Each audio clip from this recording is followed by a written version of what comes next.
ಮೂಡಾ ಜೇಡರ ಬಲೆಯಲ್ಲಿ ಸಿಎಂ ಸಿದ್ದರಾಮಯ್ಯನವರು ಸಿಲುಕಿಕೊಂಡಿದ್ದಾರೆ. ಸಿಎಂ ಸಿದ್ದರಾಮಯ್ಯ ರಾಜೀನಾಮೆ ಕೊಡಬೇಕು ಅಂತ ಹೇಳಿ ವಿಪಕ್ಷಗಳು ಪಟ್ಟು ಹಿಡಿದಿದ್ದಾರೆ. ಸಿಎಂ ಸಿದ್ದರಾಮಯ್ಯನವರಿಗೆ ಮೂಡಾ ಕೇಸ್ ಈ ಮೂಲಕ ಸಂಕಷ್ಟ ತಂದಿಟ್ಟಿದೆ.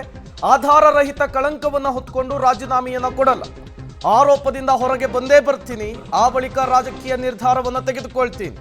ಹೈಕಮಾಂಡ್ ನಾಯಕರ ಮುಂದೆ ಸಿಎಂ ಸಿದ್ದರಾಮಯ್ಯನವರು ಪ್ರಸ್ತಾಪ ಮಾಡಿದ್ದಾರೆ ಅನ್ನೋದು ಗೊತ್ತಾಗ್ತಾ ಇದೆ. ಸಿಎಂ ಮಾತಿಗೆ ಓಕೆ ಅಂದು ಬೆಂಬಲಕ್ಕೆ ನಿಂತಿದೆ ಹೈಕಮಾಂಡ್ ಅನ್ನೋದು ಗೊತ್ತಾಗ್ತಾ ಇದೆ. ಪಬ್ಲಿಕ್ ಟಿವಿಯಲ್ಲಿ ಎಕ್ಸ್ಕ್ಲೂಸಿವ್ ಇನ್ಸೈಡ್ ಡೀಟೇಲ್ಸ್. ಈಗಾಗಲೇ FIR ದಾಖಲಾಗಿದೆ, ಇನ್ವೆಸ್ಟಿಗೇಷನ್ಗೆ ಸಿದ್ಧತೆ ಆಗಿದೆ. ಈ ಬೆನ್ನಲ್ಲೇ ಸಿಎಂ ಸಿದ್ದರಾಮಯ್ಯನವರು ರಿಸೈನ್ ಮಾಡಬೇಕು, ಲೋಕಾಯುಕ್ತ ರಾಜ್ಯ ಸರ್ಕಾರದ ಅಂಡರಲ್ಲಿ ಬರ್ತಾ ಇದೆ.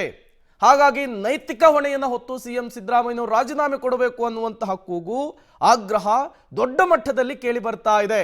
ಈ ಬೆನ್ನಲ್ಲೇ ಶಾಸಕರಾದಿಯಾಗಿ ಹೈಕಮಾಂಡ್ ಕೂಡ ಸಿಎಂ ಸಿದ್ದರಾಮಯ್ಯನವರ ಬೆನ್ನಿಗೆ ಗಟ್ಟಿಯಾಗಿ ನಿಂತಿರುವಂತಹದ್ದು.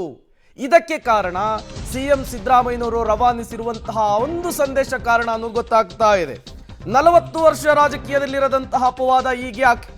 ಕಡೆಯ ರಾಜಕೀಯ ಘಟ್ಟದಲ್ಲಿರುವಂತಹ ನನ್ನ ವಿರುದ್ಧ ಪಿತೂರಿ ಷಡ್ಯಂತ್ರ, ಇಲ್ಲ ಸಲ್ಲದ ಆರೋಪಗಳಿಂದ ನನಗೆ ಮಸಿ ಬಳಿಯುವಂತಹ ಯತ್ನ ಆಗ್ತಾ ಇದೆ. ನಾನು ಆಧಾರರಹಿತ ಕಳಂಕರಹಿತ ಆರೋಪದಿಂದ ಹೊರಬರಬೇಕಿದೆ. ಪಕ್ಷಕ್ಕೆ ಮುಜುಗರ ತರಲ್ಲ, ಗೊಂದಲ ಯಾವುದೇ ಕಾರಣಕ್ಕೂ ಉಂಟು ಮಾಡಲ್ಲ.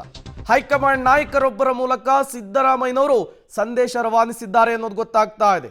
ಸಿದ್ದರಾಮಯ್ಯನವರ ಪ್ರಸ್ತಾಪಕ್ಕೆ ಹೈಕಮಾಂಡ್ ಅಸ್ತು ಅಂದಿದೆ, ಗಟ್ಟಿಯಾಗಿ ನಿಂತಿದೆ. ಹಾಗಾಗಿಯೇ ಸಿಎಂ ಸಿದ್ದರಾಮಯ್ಯನವರ ವಿರುದ್ಧ ಕೇಳಿಬಂದಿರುವ ಆರೋಪ, ಅವರ ವಿರುದ್ಧ ದಾಖಲಾಗಿರುವ FIR ತನಿಖೆಯ ಮುಗಿಯುವ ಹಂತದವರೆಗೂ ಕೂಡ ಹೈಕಮಾಂಡ್, ರಾಜ್ಯ ಕಾಂಗ್ರೆಸ್ನ ಶಾಸಕರು ಇದೇ ರೀತಿಯ ನಿರ್ಧಾರಕ್ಕೆ ಬದ್ಧರಾಗಿ ನಿಲ್ಲಕ್ಕೆ ಸಿದ್ಧತೆಯನ್ನ ಮಾಡಿಕೊಂಡಿದ್ದಾರೆ ಅನ್ನೋದು ಗೊತ್ತಾಗ್ತಾ ಇದೆ.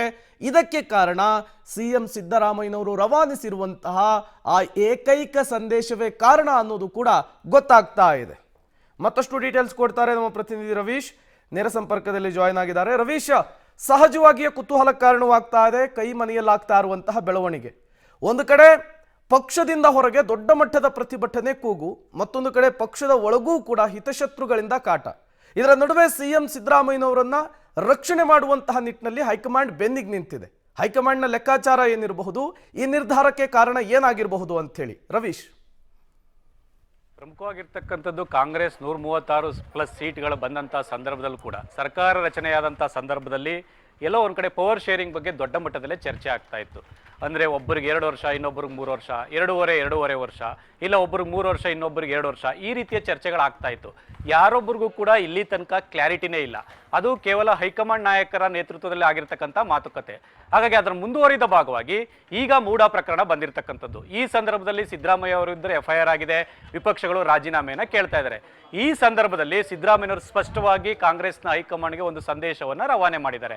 ಅಂದರೆ ನಾನು ಎಲ್ಲ ಒಂದು ಕಡೆ ಗೌರವಯುತವಾಗಿ ಎಕ್ಸಿಟ್ ಅನ್ನು ತೆಗೆದುಕೊಳ್ಬೇಕು, ನನ್ನ 40 ವರ್ಷದ ರಾಜಕಾರಣದಲ್ಲಿ ಈ ರೀತಿ ಒಂದು ರೀತಿಯಲ್ಲಿ ಕಳಂಕವಾಗಿ ನಾನು ಎಕ್ಸಿಟ್ ತೆಗೆದೋಕೆ ತಯಾರಿಲ್ಲ. ಆ ಕಾರಣಕ್ಕೋಸ್ಕರವಾಗಿ ತನಿಖೆ ನಡೀಲಿ, ತನಿಖೆಯನ್ನು ಎದುರಿಸ್ತೇನೆ, ಕಳಂಕ ಮುಕ್ತನಾಗಿ ಒಳಗಡೆ ಬಂದ ಬಳಿಕ ನನ್ನ ರಾಜಕೀಯ ನಿರ್ಧಾರ ಏನಿರ್ಬೋದು ಅನ್ನೋದನ್ನ ನಾನು ಹೈಕಮಾಂಡ್ ಮುಂದೆ ಹೇಳ್ತೀನಿ ಅಂತ ಕೂಡ ಸ್ಪಷ್ಟವಾಗಿ ಸಂದೇಶವನ್ನು ರವಾನೆ ಮಾಡಿದ್ದಾರೆ. ಹೈಕಮಾಂಡ್ ನಾಯಕರು, ಹೈಕಮಾಂಡ್ನ ಇತರೆ ನಾಯಕರಿಗೂ ಕೂಡ ಆ ಸಂದೇಶವನ್ನು ತಿಳಿಸಿದ್ದಾರೆ.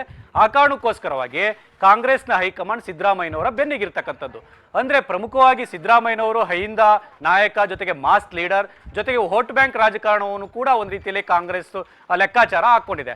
ಆ ಕಾರಣಕ್ಕೋಸ್ಕರವಾಗಿ ಕಾಂಗ್ರೆಸ್ ಮುಂದಿನ ದಿನಗಳಲ್ಲಿ ಕರ್ನಾಟಕದಲ್ಲಿ ಯಾವ ರೀತಿ ಭವಿಷ್ಯವನ್ನು ರೂಪಿಸ್ಕೋಬೇಕು ಅನ್ನೋದ್ರ ಬಗ್ಗೆ ಕೂಡ ಲೆಕ್ಕಾಚಾರ ಇದೆ. ಹಾಗಾಗಿಯೇ ಎಲ್ಲೋ ಒಂದು ಕಡೆ ಕಾಂಗ್ರೆಸ್ನ ಹೈಕಮಾಂಡ್ ಸಿದ್ದರಾಮಯ್ಯ ಅವರ ಪರ ನಿಂತಿರ್ತಕ್ಕಂಥದ್ದು. ಹಾಗಾಗಿ ಕಾನೂನು ಹೋರಾಟ ಅಂತ್ಯದವರೆಗೂ ಕೂಡ ಸಿದ್ದರಾಮಯ್ಯ ಪರವಾಗೇ ಇರುತ್ತೆ. ತದನಂತರ ಅಂದರೆ ಜನವರಿ, ಫೆಬ್ರವರಿ ಬಳಿಕ ಆಗುವಂಥ ಬೇರೆ ಬೇರೆ ರೀತಿಯ ರಾಜಕೀಯ ಲೆಕ್ಕಾಚಾರಗಳನ್ನು ನೋಡಿಕೊಂಡು ಸಿದ್ದರಾಮಯ್ಯನವರು ಒಂದು ನಿರ್ಧಾರಕ್ಕೆ ಬರ್ತಾರೆ. ಆ ನಿರ್ಧಾರದ ಮೇಲೆ ಎಲ್ಲವೂ ಕೂಡ ಸ್ಪಷ್ಟವಾಗಿ ತೀರ್ಮಾನ ಆಗುತ್ತೆ ಅಂತಲೇ ಹೇಳ್ಬೋದು. ಪ್ರೇಮ್, ಮಾಹಿತಿಗಾಗಿ